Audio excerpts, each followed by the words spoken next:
Webbs was poisoned at the end of the last book, which sets up the story for this book.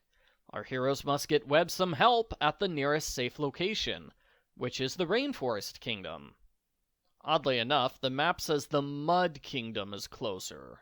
Argofunk Book Review, Argofunk Book Review. The rainwings welcome Glory with open wings and give her a tour. She learns about tree gliding, fruit gathering, and how they always nap in the sun. She even gets a pet sloth. She's a little concerned no one seems to care her egg was stolen 6 years ago.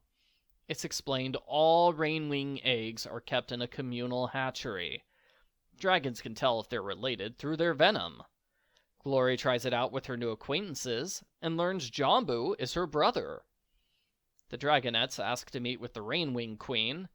The tribe has 5 queens who trade off every month. They're all fairly useless, but Queen Magnificent is extra useless.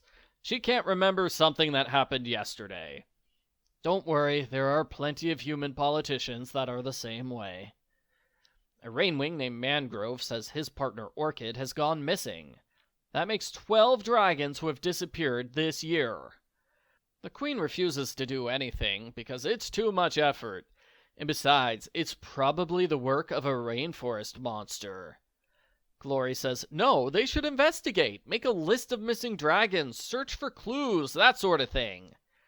The queen says Glory seems to know what she's doing, so she's given the job. I had a boss who did the exact same thing whenever someone made a suggestion. You want to change something? That's your job now, not mine. Glory explores the area where Orchid disappeared.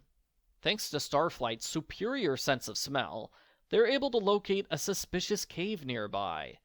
It's not a cave, it's a magic portal that warps them all the way to the other side of the continent. I wish we had those in real life. The 5 dragonets, Mangrove and Jambu, debate what to do. Mangrove takes the decision away from them by running off on his own. They're basically forced to give chase if they want to see him alive again. The only place he could have gone is Queen Blaze's hideout. Glory disguises herself as an icewing and scouts the area. She meets a nightwing named Deathbringer, who's here on a secret mission. He strongly implies he has to kill the Dragonets of Destiny. Deathbringer might be an assassin, but he's also the captain of the Flirt Squad. He acts like he's so handsome and wonderful. No woman can resist his handsomeness. I normally dislike that kind of guy in real life, but it seems like he's legitimately interested in Glory. Plus, he's just so charming. Glory and Jambu enter Blaze's fortress, where they find Mangrove easily enough. They find a pair of humans that the dragons are keeping for food. They think humans are cute, and when they leave, they purposely set the humans free.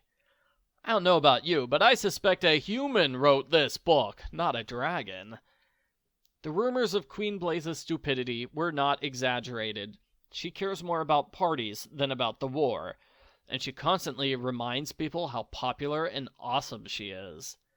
I'm pretty sure the only reason she's lasted so long is that she's stuck under house arrest here, while Ice Queen Glacier runs the war effort in her place. The book puts everything on hold for a moment to introduce the backstory of Smolder, the brother of the 3 queens. He had a forbidden romance, which his mother disapproved of. The graphic novel is so unsubtle about shoehorning Smolder into the story that I am sure one of the dragonets must be his secret child. Glory takes Queen Blaze to meet the other dragonets. She continues to be dopey, saying she should be queen because she's prettier and nicer and friendlier than her sisters. She's not wrong, but that's mainly because her sisters are awful. Deathbringer suddenly attacks Queen Blaze with a weapon that looks like CDs.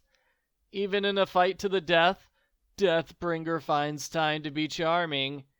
He says he was ordered to kill 2 specific dragonets, but he likes Glory too much to kill her. He hopes to spare her life by killing Queen Blaze in her place. Luckily, a well-timed Icewing patrol arrives, which lets everybody escape alive. Our heroes return to the rainforest and its monster mystery. Deathbringer interrupts, because he just can't stay away from Glory. Ah. They easily capture him and tie him up. Glory makes the terrible decision to use herself as live bait to find the rainforest monster. The monster turns out to be nightwings. All year they've been kidnapping rainwings and taking them prisoner. It's suggested this is part of a scientific experiment on rainwing venom, or maybe nightwings just like being evil kidnappers. Even though Glory is heavily chained, she has more fighting spirit than the rest of the rainwings. When her muzzle's removed so she can eat, she manages to disable most of her guards. A talkative young rainwing named Kinkajou helps disable the remaining guard. Only 5 guards to protect 2 underage dragons? It's like they don't consider Glory a threat. Deathbringer arrives with Clay to rescue Glory. I find it funny when she says she doesn't need rescuing. She's busy rescuing herself right now. Clay takes Glory and Kinkajou back to the rainforest through another portal. Glory undoes her bindings and declares she's going to rescue the captives with an army of rainwings. Probably in the next book. In the final third of this book, Glory challenges the Rainwing Queen for the throne. She learns rainwings don't do duels to the death. They do competitions. Glory gets some training from her friends, and Queen Scarlet appears in a dream. Apparently, Queen Scarlet is being held captive somewhere. She must be pretty desperate if she's coming to Glory for help. The other queens insist on joining the competition. It will have 5 parts, 1 for each queen. Glory picks 4 Rainwing friends to be on her team. Even if they weren't a ragtag team of Rainwings, the odds would be against them. The queens cheat. The one queen picks a treetop race because she has sloths ready to drop a net on her competitor. Another queen picks fruit gathering because she hid a secret fruit stash in advance. If the queens put as much effort into ruling as they did into cheating, the kingdom would be happy. The final competition is venom shooting with the oldest queen. An accidental venom injury leads to the revelation that Glory is related to Queen Grandeur. Queen Grandeur is happy she's finally found a worthy successor among her descendants. Now she can get rid of the whole 6 queens circus. She forfeits the competition, making Glory the new permanent queen. Glory is happy that she's proven herself, and she's done something important, even though most dragons think she's a mistake, not part of the prophecy. In the dramatic cliffhanger, Starflight has disappeared. His secret replacement sees 2 dragons in the distance. I have no idea who they are. The picture is too small. The end. Post-book follow-up. This is my favorite book of the series so far. I think it's because it's so bright and colorful.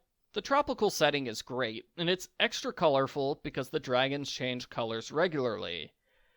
I have no idea how closely the artist and colorist work together. It looks like the artist made the extra effort to draw the characters in such a way that you can easily tell who a character is, no matter what color they are. That's much better than last book, where I could not tell the characters apart because they were all look-alike dragons in one of 2 colors. The story is good too. I like learning about the Rainwing Kingdom. Meeting Queen Blaze was interesting, and Deathbringer is great. I don't have any major complaints. I'm sure some people will think it's derivative, since the 2 previous books also featured the dragonets visiting a new kingdom where they're held captive, they meet one of the 3 queens, and the main character gets a love interest while learning more about their family. I give Wings of Fire graphic novel number 3, The Hidden Kingdom, a 10 out of 10.